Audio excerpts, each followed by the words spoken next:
자, 이제 나머지 준부동산을 좀 하고요. 그 다음에 이제 뒤로 넘어가겠습니다. 자, 준부동산은 어디 있는가 하면은 이제 23페이지 있죠. 23페이지에 보시면은 광해부동산을 설명하면서 있죠. 광해부동산이란 협의부동산의 준부동산을 포함한 것을 말한다. 준부동산은 그 성질상 부동산으로 볼 수 없으나 자동차를 성질로 보면 부동산이라고 할 수 없잖아요. 성질상으로는 부동산으로 볼 수 없으나 그 재화의 성격이나 관리의 입장에서 볼 때 등록이 불가피하므로 이를 광해의 부동산에 포함시키는 겁니다. 준부동산의 개념은 실생활의 필요에 따라 구분하는 것은 아니고 학문 연구의 대상으로서 분류하는 개념입니다. 다음에 준부동산은 민법상 부동산은 아니나 민법상 부동산처럼 등기 등록의 공시 방법을 갖춘 동산이나 그런 것들은 이제 자동차, 건설기계, 선박이나 항공기 이런 것들이 있고요. 부동산과 동산의 집합물도 있어요. 부동산과 동산의 집합물이 이제 공장재단 그리고 광업재단 하는 게 있어요. 요거는 이제 공장재단 및 광업재단 저당법 하는 게 있어요. 그 각각의 법이 있어요. 건설기계도 건설기계 등록법, 자동차 등록법, 또 항공법, 선박법 각각의 법이 있는 것처럼 이것도 법이 있어요. 이제 공장을 살펴보면은 공장에는 공장의 토지도 있죠. 공장 건물도 있죠. 공장의 기계도 있죠. 기계가 한두 개가 아니죠. 만약에 토지는 뭐 숲일지 여러 필지 있고 건물은 여러 동이 있을 수 있잖아요. 각각으로 따지면은 가액이 얼마 안 될 수 있어요. 토지가 한 대여섯 필지 있는데 각각으로 따지면 뭐 1억짜리, 2억짜리 이렇게 건물도 뭐 1억짜리, 2억짜리 여러 개. 근데 기업에서 대출을 받으려고 할 때 각각에 대해서 저당 설정해서 대출받고 이러면은 굉장히 불편한 점이 있어요. 그러니까 이 전체를 하나로 묶어요. 목록을 작성하는 거죠. 토지 1, 토지 2, 토지 3 이렇게 목록을 쭉 작성해가지고 이 전체와 이제 다른 첨부 서류를 가지고 가서 또 등기소에 가는 거예요. 등기소. 아까 이거 지적 측량해서 이거 등기소 가서 이렇게 등기하듯이 이걸 또 등기소에 가져가서 등기를 합니다. 그러면은 무슨 공장재단 이렇게 이런 게 만들어지는 거죠. 이게 재단이란 말은 재산의 묶음이란 뜻이에요. 이런 재산의 묶음. 그래서 이렇게 등기부가 만들어지잖아요. 그러면은 공장재단을 소유권을 이전한다. 이러면 어떻게 되는 거예요? 또 소유주 명의가 소유권자 명의가 다른 사람한테 넘어가는 거죠. 그러면은 이것들이 통째로 한꺼번에 넘어가는 거죠. 그러면 훨씬 편하게 거래할 수도 있겠죠. 이렇게 해서 저당도 설정하고요. 이렇게 한 게 공장재단이에요. 그런 것처럼 광업재단도 만들 수가 있어요. 광산시설을 이렇게 해서 하나의 재단으로 만들어요. 등기부를 만드는 거죠. 그렇게 해서 부동산과 동산의 집합물도 있고 또는 무형의 권리인 어업권 등이 있어요. 여기는 이제 어업권 말고도 추가한다면은 광업권도 있어요. 어업권 말고도. 그러니까 이런 어업권, 광업권은 무형의 권리거든요. 채굴할 수 있는 권리 또는 어업권 하면은 공유수면에서 이 양식하거나 뭐 이렇게 채취할 수 있는 권리 이게 어업권이에요. 그런데 이런 것들이 모두 다 따로 법에 정해져 있거든요. 수산업법이라든가 강업법이라든가 이렇게 다 각각의 법이 있어요. 이런 것들을 모두 다 준부동산 얘기를 하는 거예요. 그래서 그걸 포함해서 광해부동산 하는 거고요. 그다음에 부동산의 경제적 개념에서 거기에서는 동그라미 1, 2, 3, 4, 5까지 항목만 구별하면 돼요. 더 이상 들어갈 필요도 없고요. 그다음에 부동산의 기술적 개념에서도 뭐 공간, 자연, 위치, 환경, 지질, 토양 등 뭐 이런 것들을 생각하면 되겠습니다. 자, 됐고요. 넘어가시고요. 자, 복합 개념의 부동산 나오고 있죠. 부동산 학에서는 이런 측면이나 이런 측면이나 이런 측면만 보는 게 아니고 얘네들을 모두 다 살펴봅니다. 그렇게 보는 거를 복합개념 부동산 이렇게 얘기를 하고요. 법적인 측면은 주로 권리 측면을 보고요. 경제적인 측면은 주로 가치나 가격이라는 관점에서 봅니다. 이런 것은 무형 측면이라 그래요. 무형. 형체를 띠고 있지 않는 거죠. 요 기술적인 측면은 유형 측면이라고 그래요. 무형 측면, 유형 측면. 보통 법적이다 하면은 앞으로 권리 생각하면 되고요. 경제적이다 하면은 가치나 가격 또는 수익이나 비용 이런 관점에서 보는 거는 경제적인 측면에서 본다. 이렇게 생각하시면 돼요. 다음에 그 참고 박스 있죠 밑에. 첫 번째 이제 복합 개념 부동산은 법적인 측면과 경제적인 측면, 기술적인 측면 모두 살펴보는 건데 복합 부동산은 차원이 달라요. 이거는 이제 설명드릴 부동산 분류에서 설명드릴 내용인데 복합 개념 부동산은 이런 걸 다 본다는 얘기고 복합 부동산은 부동산이 둘 이상이라는 얘기예요. 토지하고 건물을 함께 부를 때 이렇게 복합 부동산이라 그래요. 그리고 복합 건물이 있죠. 복합 건물은 뭐예요? 건물의 기능이 둘 이상이에요. 건물의 기능이. 그러니까 이건 건물만 얘기하는 거고요. 이거는 복합 부동산은 건물과 토지를 함께 부르는 거죠. 복합 건물은 주상복합 이런 거 있잖아요. 이런 것도 이제 복합 건물이 되는 거죠. 관상복합 이런 것도 있죠. 관상복합 들어보셨어요? 안 들어보셨어요? 이거는 관공서와 상가가 함께 있는 거예요. 관상복합 건물 이렇게. 자, 그렇게 구별하는 개념이니까 참고로 보시면 되고요. 이제 넘어가셔서 OX 문제는 이제 여러분들이 좀 봐주시면 되겠고요. 넘어가셔서 이제 문제를 한번 볼까요? 자, 1번 문제를 좀 보겠습니다. 1번 문제. 28페이지 1번 문제. 부동산의 정착물에 관한 설명 중 틀린 것은 이렇게 되어 있죠. 1번에 제거하여도 건물의 기능 및 효용에 손실이 없는 부착된 물건. 제거해도 건물의 기능 및 효용에 손실이 없는 부착된 물건이래요.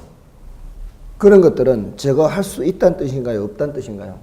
제거할 수 있다는 뜻이죠. 그런 거는 동산이다. 맞죠? 예를 들어서 저기 걸려있는 시계, 벽에 걸려있는 저런 시계 이런 것들은 동산이 되는 거죠. 근데 저런 창을 떼면 돼요, 안 돼요? 유리창. 저런 창은 쉽게 이렇게 해서 뗄 수 있잖아요. 제가 할 수는 있죠. 할 수 있는데 제가 해버리면은 기능에 문제가 생길 수 있죠. 저런 건 동산이라 하면 돼, 안 돼요? 저런 건 동산이라 하면 안 되죠. 저런 거는 뭐라고 해야 돼요? 부동산이라고 해야 돼요. 그거는 이제 이거를 여러분들이 민법에서 배우실 거예요. 민법에서 부합이라고 배울 거예요. 부합. 민법에서 배우실 거예요. 배우셨나? 이거 이제 처음 들으시는 분은 나중에 생각하면 되고요. 근데 이제 1월 달부터 들으신 분들은 아마 한 번쯤 들어보셨을지도 몰라요. 1월 달부터 했는데도 안 들었다 이 소리는 이제 그날 수업 빠졌다 이렇게 되는 거죠. 예? 아, 3월 달에 한다 그랬어요? 그러면은 정확하게 그러면은 들었다는 사람은 누구예요? 그러면 어디 갔다 어디서 듣고 왔어요? 그러면 아, 그래요? 아, 그런 게 또 있어요? 아, 그렇구나. 얘기가 그렇구나. 오전반과 야간반 교수님들이 다 다르구나. 아, 그렇구나. 진도가 이제 내용이 약간씩 차이가 있을 수 있구나. 맞네요.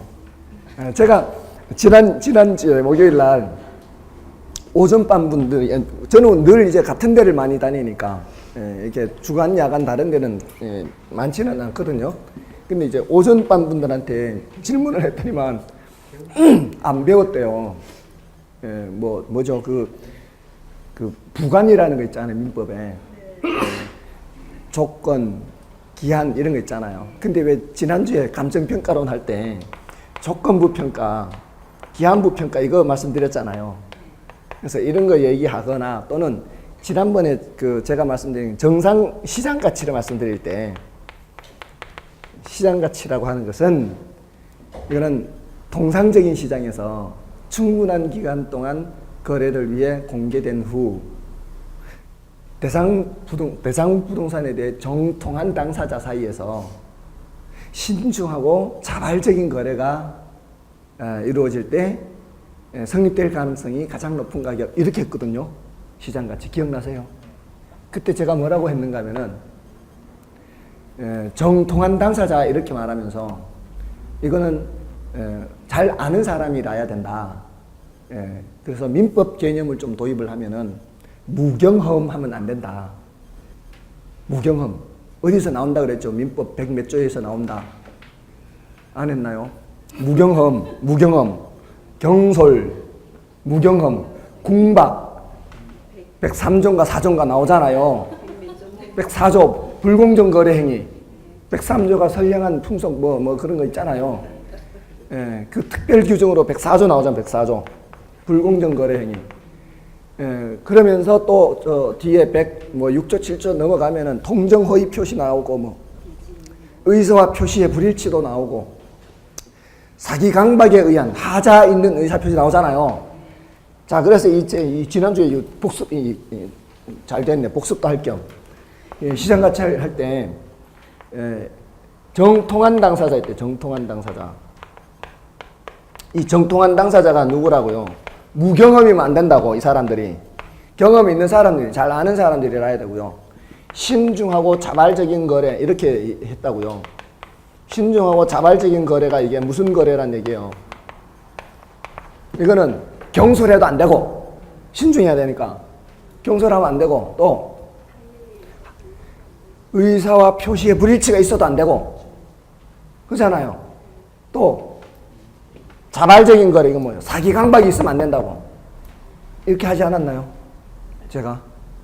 안 했나 보네. 아무런 이 반응들이요. 이렇게 안 했어요. 왜 여러분한테만 그렇게 안 했지? 시장가치 개념은 그런 거예요. 시장가치 개념은. 무경험, 이렇게 하면 안 되고, 경솔해도 안 되고, 뭔 뜻이 아시겠죠? 의사와 표시에 불일치가 있어도 안 되고, 맞잖아요. 딱 민법 그거하고 똑같은 거예요. 그리고 하자 있는 의사 표시라도 안 돼. 그러한 상태로 거래됐을 때 성립될 가능성이 가장 높은 가치, 시장가치 이렇게 했거든요. 근데 지난주에 오전반 분들한테 이걸 물었더니만 이런 거 안 배웠대요. 뭐 경솔, 무경험 뭐 이런 걸 안 배웠대. 근데 야간반 분들한테 물었더니만 배웠다는 거예요. 그래서 여기는 오전반, 야간반 교수님 다르냐고 했더니만 거기는 같은 데란 말이에요. 같은 데인데 오전반 사람들은 안 배웠다 그러고 야간반 사람들은 배웠다 그러고 여기는 다를 수 있어요. 여기는 이제 교수님이 다르니까 이 개론도 마찬가지죠. 오전 야간 다르니까 이제 차이가 약간 있을 수 있죠. 근데 이제 그런 경우에는 혹시라도 두 강의를 모두 듣는 분들은 이렇게 생각하시면 돼요. 두 강사가 동시에 강의하는 것만 따로 들으면 돼요. 동시에 하는 얘기. 어느 누구가 얘기 안 한 게 있잖아요. 한 사람만 얘기한 게 있죠. 한 사람만 얘기한 거는 벌이란 얘기예요. 같은 내용을 설명하는 것만, 그러니까 내용이 같은 내용. 어떤 사람은 이 주제를 얘기했어. 어떤 사람은 이 주제를 얘기 안 했어요. 그러면은 그 주제는 빼란 얘기예요. 그러니까 같은 주제, 설명 방식은 다를 수 있어요. 설명 방식은 다를 수 있는데 같은 주제를 얘기했을 때 그것만 따로 뽑아내면 돼요. 그러면 합격해요. 왜냐하면 가르치는 사람들마다 이렇게 촉이라는 게 있잖아요. 촉. 조금 이게 출제될 가능성이 있다. 요거 오늘은 좀 설명해야 되겠다. 이런 게 있단 말이에요. 해마다 이게 약간씩 달라요. 이게 조금 강조하는 게. 왜냐하면 지금까지 출제된 경향에 비추어서 요거 나올 때 됐다 싶은 게 있고 이거는 이제 원래 더 안 나오겠다 이런 게 있단 말이에요. 그러니까 함께 설명하는 것만 따로 골라내서 공부를 하면 돼요. 그러면은 합격이 합격. 그죠? 다 나름대로 전문가들이잖아요. 그 전문가들이 공통으로 설명하는 것은 그건 이제 굉장히 중요한 얘기예요. 자, 어쨌든 1번은 그렇고요. 이 부합이라는 건 뭔가 하면은 민법에서 나오잖아요. 지금 저 창은 뭐예요? 창은 동산이 부동산에 부합하죠. 동산이 부동산의 부합. 이렇게 부합하면은 그러면 뭐가 돼요? 동산이? 부동산이 되죠. 부동산이 되는 거예요. 이러면 부동산이 되는 거예요. 맞죠? 예, 이럴 때는 소유주가 누구냐 이렇게도 나오죠. 부동산이 되면서 소유주는 누구예요? 저 창소유주. 창소유주는 부동산 소유자가 되는 거예요. 부동산 소유자가 저 창소유권을 갖는다고요. 그러면서 부동산 소유자는 창소유권자였던 사람은 부동산 소유자한테 가액을 청구할 수 있는 권리가 있는 가액. 저 돈 달라고 대신. 그죠? 그런 거잖아요. 자, 그거는 이제 민법에서 더 하시면 되고. 1번은 옳은 표현이고요. 그 다음에 2번에 토지에 정착되어 있으나 자, 2번에 첫 번째 뭐라고 되어 있어요? 토지에 정착되어 있으나 이렇게 되어 있죠. 매년 경작 노력을 요하지 않는 나무. 이게 뭐예요? 매년 경작 노력을 요하지 않는 나무. 그냥 산에 지대로 자라는 나무죠. 산에 자연식생하는 나무예요. 자연식생하는 나무. 예, 그리고 다년생식물. 다년생식물이 여러 해살이 식물이잖아요. 여러 해살이 식물의 대표적인 게 나무 아니에요. 나무. 예. 등은 부동산의 정착물로 간주되지 않기 때문에. 부동산의 정착물로 간주되지 않나요? 정착되죠. 예, 벌써 틀렸어요. 그리고 부동산 중개의 대상이 되지 않는다. 뒷부분도 틀렸어요. 예, 부동산 중개 대상이 됩니다. 예, 부동산 중개 대상해서 그것도 공부하죠. 중개 대상에서 토지 및 그 정착물하고 또 뭐 더 있는데 예, 저는 뭐 몰라도 관계없죠. 여러분들은 알아야 되죠. 여러분들 중개 대상물이 뭐예요? 토지 및 그 정착물하고 또 임목도 돼요. 임목.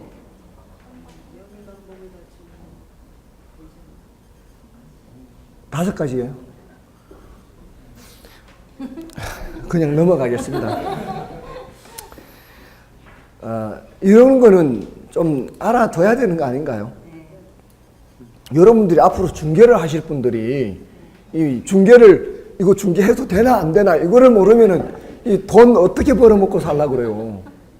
그렇잖아요. 그걸 알아서 저한테 알려주셔야 될 분들이 저는 몰라도 돼요. 저는 뭐 근데 사실 저도 좀 알긴 알아요. 원래 2차 시험 봐야 되니까. 저는 지금 10년째 계속 1차만 합격했어요. 뭐 자랑할 얘기는 아니지만 10년째 지금 10년 넘었어요. 지금 솔직하게 따지면 10년 넘었어요. 1999년부터 1차만 합격했어요. 작년에는 그래도 가장 좋은 기회여서 작년이었죠.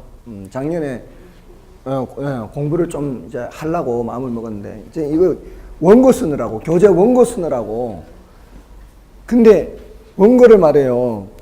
원고를 일찍 해달라고 해서 막 마감 그 시간에 막 촉박해가지고 일찍부터 준비해가지고 이제 했거든요. 마감 시간이 촉박해서. 근데 나중에 보니까 시간이 널널했더라고 보니까. 근데 그것 때문에 그거 준비하느라고 공부를 많이 못했어. 공부를 많이 못해가지고 또 1차밖에 합격 못했어요. 또 작년에. 그래서 원래 또 2차를 또 봐야 돼요. 근데 이제 공부할 시간이 없잖아 우리는. 보통 10월 중순까지 10월 중순까지 수업을 해야 돼요. 그러면 공부하는 날짜가 한 열흘밖에 안 되잖아요. 그러니까 할 수가 없는 거죠. 어떻게 열흘 만에 뭘 어떻게 하겠어요? 아니 스트레스는 안 받아요. 스트레스는 안 받는데. 하여간 그렇습니다. 그래서 2번이 앞부분도 틀렸고 뒷부분도 틀렸고요. 그 다음에 3번은 정착물은 당사자들 간의 합의나 쓰임새, 관계 등에 따라 주물 또는 종물로 구분될 수 있다. 이거는 사실 결혼에서는 감당이 잘 안 되는 부분들이죠. 근데 민법이 다행히 1차 과목으로서 같이 하는 거죠. 주물, 종물은 다 배우시죠. 그래서 맞고요. 그 다음에 정착물은 사회 경제적인 면에서 토지에 부착되어 계속적으로 이용된다고 인정되는 물건이다. 맞죠? 예. 그다음에 정착물은 토지와 서로 다른 부동산으로 간주되는 것과 토지의 일부로 간주되는 것으로 나눌 수 있다. 예, 맞죠? 토지와 서로 다른 부동산으로 간주되는 것을 뭐라고 한다 그랬어요? 독립정착물이라고 한다 그랬잖아요. 그러니까 이 표현이 여기 표현이 이렇게 돼 있잖아요. 독립정착물 또는 독립물. 이거는 토지와 서로 다른 부동산 이렇게 표현하고 있는 거고요. 또 요 종속정착물을 어떻게 표현하고 있는 거예요? 토지의 일부로 간주되는 것. 이렇게 표현하고 있다는 거예요. 그러니까 표현이 달라진다고 해서 이걸 어려워하지 마시고요. 여러분들이 들은 내용에서 다 나오는 거예요. 이 여러분들이 알고 있는 것 중에서 어떤 걸 의미하는 건지를 생각해야 돼요. 그러려면 머릿속에 뭐가 담겨 있어야 돼요. 정착물 하면은 독립정착물, 종속정착물이 이게 머리에 쫙 나와야 돼요. 독립정착물 하면 연상이 바로 되어야 그거를 해석을 할 수 있단 말이에요. 아셨어요? 그 틀이 미리 담겨져 있어야 돼요. 자, 이렇게 하고요. 나머지는 이제 여러분이 좀 보셔도 되겠죠. 자, 이제 부동산 분류로 넘어가겠습니다. 분류로 넘어가시면은 이제 토지 분류가 나오고 있죠. 자, 아까 미리 문제를 좀 파악을 했었죠. 토지 분류도 있었고 뭐도 있었어요? 주택 분류도 있었잖아요. 아까 그 기출 문제를 살펴봤잖아요. 8문제 중에 한 문제는, 마지막 문제는 주택에 대해서 물었잖아요. 나머지 7문제는 모두 다 토지에 대해서 물었잖아요. 그러니까 우리는 토지에 대해서 분류를 잘 해야 돼요. 부동산 분류인데 토지도 분류하고 건물도 분류한다. 근데 건물 분류는 별로 중요하지 않다 이 말이에요. 이건 별로 중요하지 않다. 토지 분류가 중요하다 이 말이에요. 건물 중에서도 아까 주택을 말한 거고요. 이제 이게 이 토지를 분류를 해도 제일 먼저 나오는 국토의 계획 및 이용에 관한 법률, 국계법이라고 그러죠. 국계법에서 분류하는 것은 용도 지역, 또 뭐도 있어요? 용도 지구 또는 용도 구역이에요. 자, 이렇게 해서 다시 용도 지역은 어떻게 나누고 용도 지구 나누고 용도 구역 나누죠. 그러니까 오늘 처음 하시는 분들은 이것이 다 어려울지도 모르겠습니다. 왜냐하면은 이게 이제 공법에서도 하고 뭐 이렇게 여러 법에서도 하는데 이미 좀 들으면은 아, 왔다 갔다 여기서도 듣고 저기도 들으면 괜찮은데 처음 듣는 분들은 뭐 이게 다 생소하니까 힘들지도 모르겠지만 근데 이제 저도 조금은 말씀드리고 또 공법에서 또 들으면은 잘 아실 거예요. 용도 지역은 특징이 뭐예요? 전 국토를 대상으로 하죠. 용도 지역은 전 국토를 대상으로 해서 중복 지정할 수 있어요? 중복 지정이 안 돼요? 네, 중복 지정이 안 돼요. 그래서 어떻게 나누고 있어요? 도, 관, 농, 자 이렇게 나누고 있죠. 도시지역, 관리지역, 농림지역, 자연환경보전지역 이 넷 중에 어딘가에는 반드시 들어가게 돼 있어요. 근데 용도지구는 어떻게 해요? 용도지구는 전국토를 대상으로 하는 것이 아니죠. 맞나요? 용도지구는 전국토를 대상으로 하지 않아요. 그리고 중복 지정이 되죠. 그리고 또 이렇게 여러 개 또 나누는 게 있죠. 경미, 보시개, 고치, 방방특 이렇게 나누죠. 저도 2차 시험 봐야 된다니까요. 2차 시험 봐야 된다니까 진짜.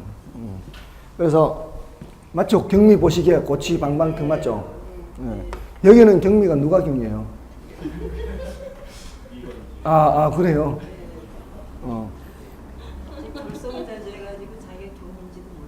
그래요. 자, 어쨌든 그렇게 나와요. 용도구역은 개, 시, 수도, 입지 규제 최소 구역. 지금 거기에는 없죠.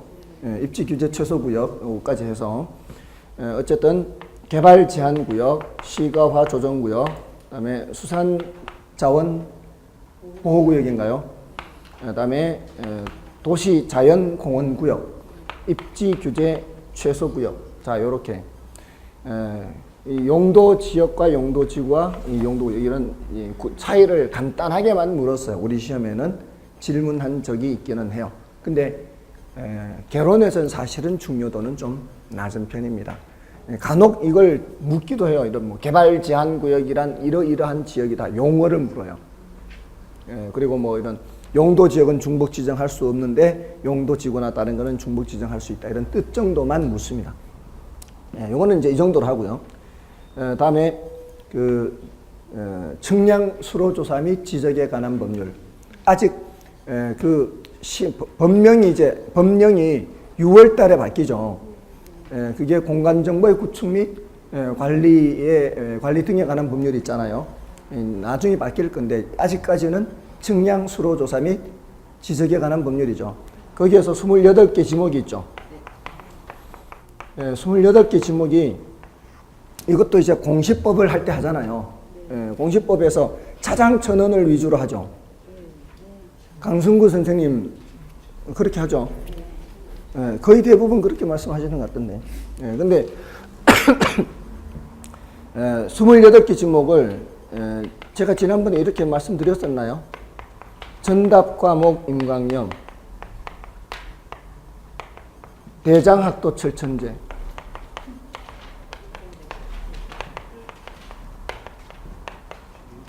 주유창구 채원종,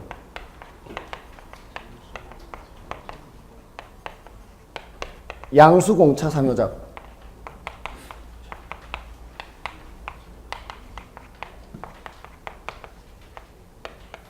(28) 글자이기 때문에 4, 7이 28이잖아요. 고등학교 때 배웠던 칠언절구 한시 하나 외우면 되는 거예요. 그죠? 전답과목 임강령, 대장학도 철천제, 주유창구 채원종, 양수공차 삼효작.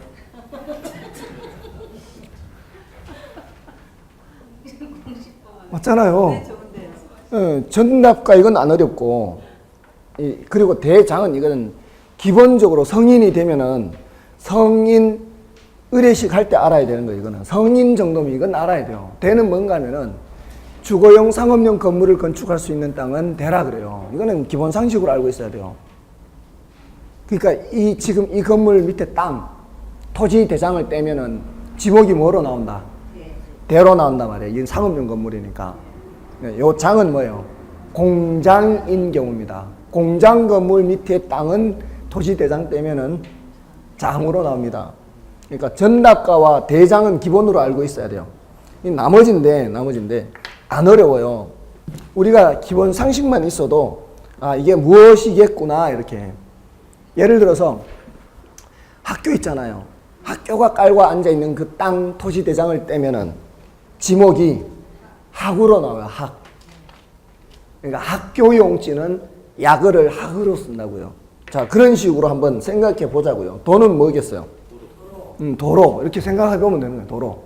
철은 철도, 천은 하천, 다은에 쟤는 제방, 하천 옆에 제방이 있잖아요. 그렇게 생각하면 되는 거예요. 이건 뭘까요? 주유 이렇게 나가면은 주유소요. 주유소. 뒤에 유자 나오잖아요. 유자를 일부러 뒤에 유자 썼잖아요. 그죠? 주유소라네요. 주유소. 주유창구. 유는 뭐예요? 이게 좀 어려워요. 유지가 어려워요. 유지가 뭘까요? 유자가 물 머무를 유자예요. 유자가 어려워요. 한자가. 이게 삼수변에 나물 이런 잔류할 때 그 유자거든요. 삼수. 그냥 물이 머무른다 이런 뜻이에요. 그러니까 저수지, 연못 이런 거 있죠. 그런 게 유지. 그다음에 주유 창구 채원종. 창구. 뭐겠어요? 창구예요. 창구. 이 창은. 구는 국어가 또 어려워요. 국어. 이 한자가 어려워요. 그냥 쉽게 말하면 도랑이에요. 도랑. 소규모 수로부지를 말해요. 국어. 소규모 수로부지. 그러니까 좀 이런 어려운 것만 체크하면 되잖아요. 채는 뭐겠어요? 체육용지. 원은 유원지. 요거 조심해야 돼요. 종은요? 종교용지. 이 양은 뭘까요? 양은 숫자는 물숫자예요. 요거는 요건 양어장이에요. 그래서 일부러 이렇게 하는 양수. 양어장이고 수는 수도용지, 물수자 수도용지예요. 양수공차 삼해소. 공은 요 공원이에요. 그래서 이거 조심해야 돼요. 지금 동그라미 치는 것들은 헷갈릴 수 있다 이 말이에요. 이런 것만 따로 더 공부하면 된다 이 말이에요. 차는 뭘까요? 차, 예, 주차장이에요. 그 다음에 산은 이거 좀 어려울 수 있어요. 사적지, 사적지. 어려울 수 있어요. 역사적 유적지 있잖아요. 역사적 유적지. 묘는 묘지, 잡은 잡종지거든요. 근데 보통 이 차장천원 이렇게 노란 동그라미 친 거 있죠. 노란 동그라미 친 거는 두 번째 글자를 약어로 사용하고 있어요. 그러니까 얘는 공장의 장이고요. 얘는 하천의 천 두 번째 글자고, 요거는 원. 요거 헷갈리면 안 되는 거예요, 이거. 예. 그러니까 그래서 요거 헷갈리니까 요걸 해야 돼요. 요렇게 공원하고 유원지가 헷갈리니까 요거 헷갈리면 안 된다고요. 공이 공원이고 원은 유원지라고요. 아시겠어요? 그러니까 공원을 항상 생각하면서 공원의 차장천원이잖아요. 차장천원. 차장천원. 공원을 생각하면서 함께 유원지를 생각해야 된다고요. 이 공원의 공과 유원지의 원이라고요. 이게 요거는 헷갈릴 수 있단 말이에요. 아시겠죠? 예, 요거 조심하고요. 예, 그럼 돼요. 유지는 뭐 물 머무를 유자, 예, 구는 국어, 소규모 수로부지 도랑, 양수, 양어장, 수는 수도용지, 주는 주유소. 됐잖아요. 그러면 이거 전답과 목은 뭐겠어요? 목. 목은 목장용지고요. 임은 임야. 임야 있잖아. 산, 임야. 광은 광천지, 뭐 솟아 올라오는 거요. 예, 염은 염전. 됐잖아요. 그죠? 그러니까 지금 노란 것으로 차장천원하고, 예, 지금 빨간 것으로 주황색이죠. 주황색으로 이렇게 한 것을 좀 더 주의해서 하면은 웬만하면 다 할 수 있어요. 이것만 구별하면 되거든요. 제가 이렇게 말씀드린 거는 제가 강승구 선생님한테 뭐 밥 한 끼 살 일이 있어가지고 제가 조금 도와드린 거예요. 사실 이거 공시법에서 이렇게 해야 되죠. 그죠? 자, 이제 됐습니다. 우리는 요거보다도 뒤에 이제 부동산 이용 활동상 분류 있죠. 요거를 이제 더 주의 깊게 봐야 돼요. 거기에 이제 대지 택지 부지가 제일 먼저 나오고 있죠. 32페이지에. 그거 이제 대택부 이렇게 기억을 하시고 일단은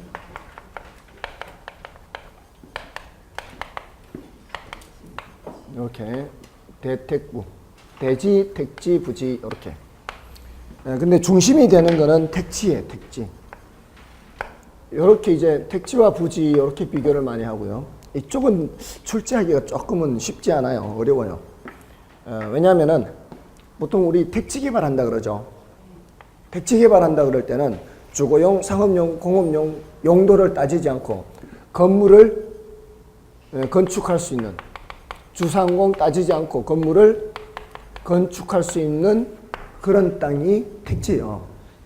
근데 요 대는 법에 따라 달라요. 법에 따라. 지금 여기 지금 무슨 법이었죠? 이게 측량 수로 조사 및 지적에 관한 법률 또는 공간 정보의 구축 및 관리 등에 관한 법률.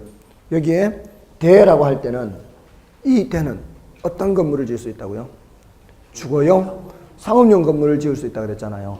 근데 건축법에 건축법에서 대지라고 하거든요. 건축법에서 대지란 용어가 나와요. 그리고 도시정비법에서도 대지란 말이 나오고, 여기서는 대라고 나오고요. 이게 어떤 법에서 나오느냐에 따라 개념이 달라요. 건축법에서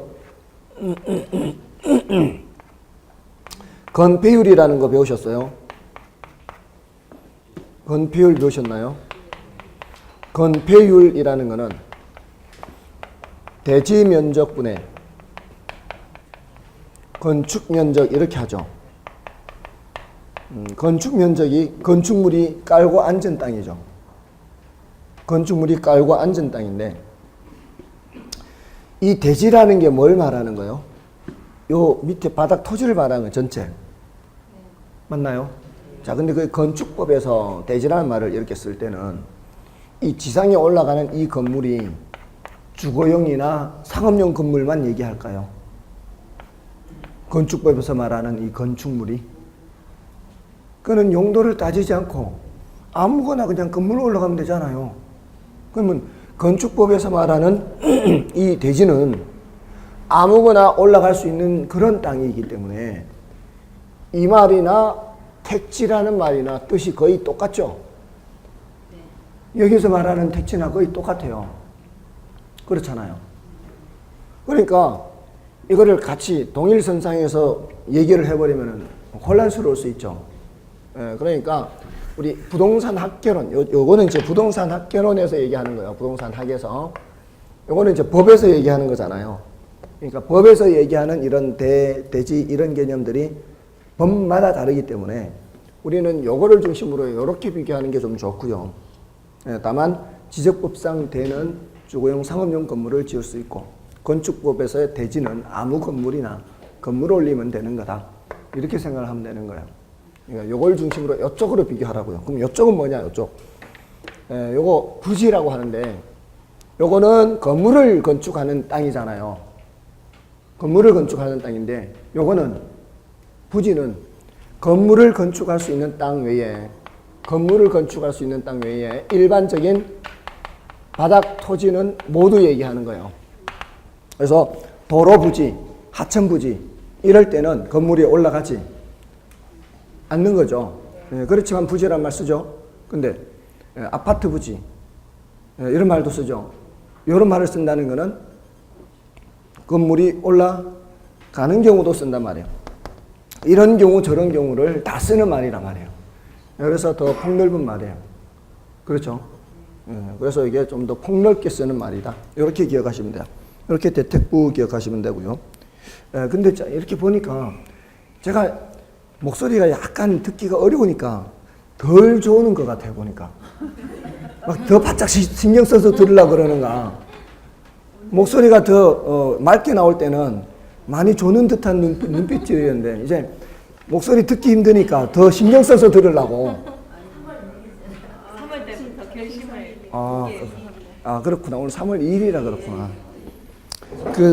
또 착각했네, 제가 또. 아니요, 그렇게 생각하실 수도 있고. 하여간 이게 다음 주까지 가는지 한번 보겠습니다. 근데 한번 몸이 익숙해져 버리면은 정말 계속 그렇게 돼요. 매일. 그러니까 보면은 여기 처음 7시에 수업 시작을 하면은 한 15분에서 20분 내로 벌써 다들 반 정신이 나가 있어요, 벌써. 이상하게 수업 시작하자마자 15분 내서 20분 사이에 다 그냥 그렇게 그럴 수가 있나? 그거 좀 지나면은 괜찮은데, 그 타임이 제일 문제예요, 그 타이밍이. 그죠? 그렇지 않나요? 저녁을 혹시 드시고 오시나요? 앞으로 저녁 드시지 마세요, 그러면.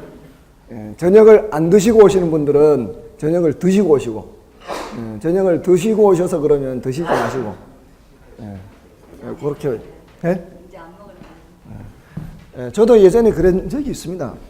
딱 그 시간만 되면 희한하게 졸려요. 기가 막힙니다. 아침 8시부터 이제 도서관에서 공부를 하면은 계속 그냥 앉아서 책 보는 거죠. 엄청 집중을 많이 했습니다. 근데 딱 10시만 되면은 졸려요. 기가 막힙니다. 근데 거기는 알람을 맞춰 놓을 수 없잖아요. 다른 학생들도 있기 때문에. 근데 눈 딱 뜨잖아요. 눈 딱 뜨면은 15분에서 20분이에요. 지난 시간이. 그럼 정신이 또 맑아져요. 그러면 또 12시까지 또 앉아서 책 읽고. 참 그랬었는데 그게 그런 식으로 열심히 공부를 했거든요. 그런 식으로 열심히 공부를 하면서 그때 많이 좋은 건 아니잖아요. 그 정도는 쉬어야 하잖아요. 근데 그렇게 집중할 수 있었던 게 밥을 도서관에서 또 도서관 식당에 이제 그 옆에 식당에서 학생 식당에서 밥을 받으면 식판에 받잖아요, 밥을. 또 대학교에서는 반 틈을 딱 털어요, 이렇게. 식판에 밥을 이렇게 아주머니들이 이렇게 주면은 딱 반을 잘라 놓고 반만 먹었던 거예요. 요렇게 2달을 하니까 야, 진짜 그 2달 동안은 제가 지금까지 살면서 그 2달 동안보다 더 열심히 책을 읽은 적이 없어요. 그리고 그 2달 동안 받는 양이 엄청난 거예요. 예, 그러니까 집중도 잘 되고 엄청난 양을 그때 했던 거고요. 근데 그래서 저는 막판 스퍼트를 2달이라고 보는 거예요. 예, 막판 스퍼트는 2달. 그러니까 2달도 좀 어쩌면 길 수 있어요. 엄청난 에너지로 쏟아부을 수 있는 기간이에요. 예, 2달 이내로 막판 스퍼트를 할 수 있는 거고요. 예, 그 스퍼트가 뭔지 아시죠? 스퍼트가 뭔지 아시죠, 이거? 막상 또 이렇게 쓰니까 또 자신 없죠, 또. 스퍼트가 뭔가 하면 박차예요, 박차. 예, 왜 말 타는 사람들을 뭐라 그러죠? 그 서부의 그 카우보이들이 말 타고 이렇게 박차를 이렇게 가한다 그러잖아요, 박차를. 그 박차가 신발 그 뒤꿈치에 이렇게 달려있는 뾰족한 톱니바퀴 모양으로 돼 있는 그거예요. 그걸로 말을 치는 거예요. 말을 치면 말이 아파서 달리는 거예요, 그게 박차를 가한다 그런 거예요. 막판 스퍼트는 그래서 1달에서 1달 보름, 아주 길어야 2달이에요. 그러니까 더 이상 하면 힘들어요. 그렇게 하니까 몸무게가 5kg나 빠졌어요. 굉장히 다양한 혜택을 볼 수 있죠. 몸무게도 빠지죠. 공부도 열심히 하죠. 예, 근데 그렇게 하고 나니까 위장병이 생겨서 더 이상 못 하겠더라고요. 그래서 그 위장병 이후로 그냥 5년간을 더 이상 공부를 잘 못 하겠더라고요. 예, 근데 걱정 마세요. 그렇게 열심히 하면은 막판에 충분히 합격할 수 있어요. 대신 지금 어느 정도는 해야 돼. 예, 지금 열심히 해도 막판 스퍼트를 그렇게 안 하면 안 돼요. 예, 막판 스퍼트를 지금 열심히 하다가 막판 스퍼트를 안 하는 사람하고요. 지금 어느 정도만 하다가 막판 스퍼트를 하는 사람하고 비교하면은 막판 스퍼트 하는 사람이 당연히 합격이에요.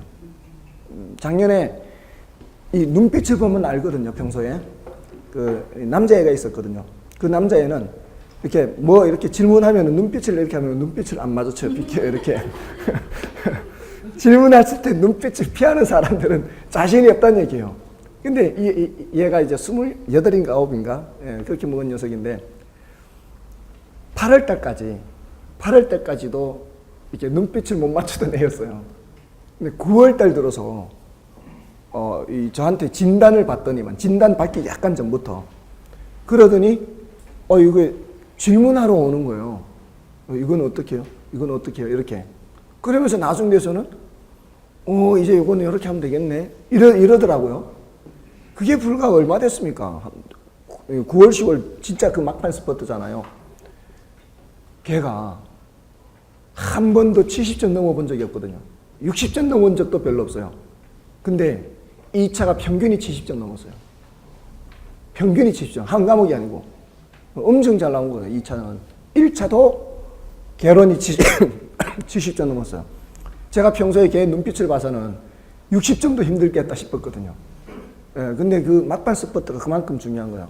예, 물론 이제 젊은 친구라 체력도 돼서 그런지 모르겠지만 막판 스퍼트를 정말 잘했어, 걔는. 예, 막판 스퍼트가 중요합니다. 자, 어쨌든 대택부는 이렇고요. 다음에 후보지 이행지. 예, 후보지는 대분류상 전환 중인 토지를 말하고요. 이행지는 소분류상 전환 중인 토지를 말해요. 그러니까 토지를 분류할 때 크게 분류하고 적게 분류하죠. 예, 크게 분류할 때는 택지지역, 농지지역, 임지지역. 자, 이제 1월달부터 들으신 분들은 좀 들어봐서 어렵지 않을 겁니다. 보통 여기에서 이렇게 움직이는 거죠. 전환 중이라는 얘기는. 아주 예외적으로 반대로 올 수도 있지만 이 반대로 움직이는 건 거의 불가능이라고 볼 수 있죠. 근데 지리산에서는 그런 데가 있기도 해요. 지리산의 한 마을을 통째로 수용을 해가지고 다 이주시키고 그 마을을 자연 상태로 복원시킨다고 하는 마을이 있어요. 그런 경우는 아주 예외적인 경우죠. 거의 없다고 봐야 되죠.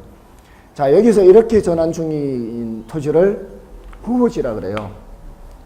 임지지역에서 택지지역으로 간다. 그러면은 얘를 부를 때 뭐라고 부르는 거예요? 임지를 부를 때 택지 후보지. 예, 농지가 이쪽으로 간다. 그러면은 얘를 택지 후보지라고 부르는 거예요. 얘를. 자, 근데 다시 소분류를 하면은 택지 지역을 다시 주상공 이렇게 한단 말이에요. 요거는 전답과 이렇게 하고요. 이거는 알 필요도 없어요. 중요도가 아주 낮으니까. 이거 아는 것 자체가 신경 쓰이는 거예요. 아시겠어요? 예, 이런 것 자체가 넣어놓을 필요 없는 거 넣어놓을 필요 아예 안 보는 거예요. 제가 몰라서 그런 거 아니에요. 쓰려면 써요. 용재림, 신타님 쓸 수 있어요. 예, 오해하지 마시고요. 제가 몰라서 안 쓰는 게 아니고 여러분이 알 필요 없기 때문에 안 쓰는 거예요. 예, 하나라도 알 필요 없는 건 안 쓴단 말이에요. 예, 주상공 이렇게 주상공. 주택지역, 상업지역, 공업지역 이렇게 있죠. 이 안에서 바뀐단 말이에요. 안에서 이렇게 바뀌거나 이렇게 바뀔 수 있죠. 예, 이거는 요 범위 내에서 전환 중이죠. 요 범위 내에서 전환 중이면 이행시 그래요. 여기서 예를 부를 때 상업 이행지라고 부르는 거예요. 그리고 여기서는 예를 부를 때 전지 이행지 이렇게 부르는 전지 이행지. 됐나요? 요 용도 지역 내에서 전환이라 그래요. 용도 지역 내에서. 근데 요거는 용도 지역 상호간 그래요. 용도 지역 상호간. 용도 지역 상호간. 요거는 용도 지역 내에서 이렇게 내에서 상호간. 요런 표현이 이제 후보지냐 이행지냐 이렇게 되는 거예요. 됐습니까?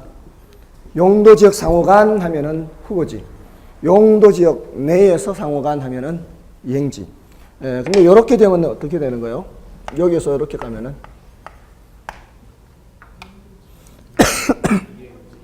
내에서예요, 상호간이에요. 내에서 이게? 요 내에서예요. 여기서 이렇게 가는데 후보지죠. 요 내에서 움직여야 되죠. 또는 요 내에서 움직여야 되죠. 근데 여기서 이렇게 가는 거는 후보지가 되는 거예요. 자, 그렇게 보시면 되고요. 뭐 별로 어려울 것도 없죠. 근데 이제 필지 위치 이제 넘어가시고요. 아, 요거는 좀 쉬고 할까요? 시간이 왜 이렇게 빨리 가지? 좀 쉬고 하겠습니다.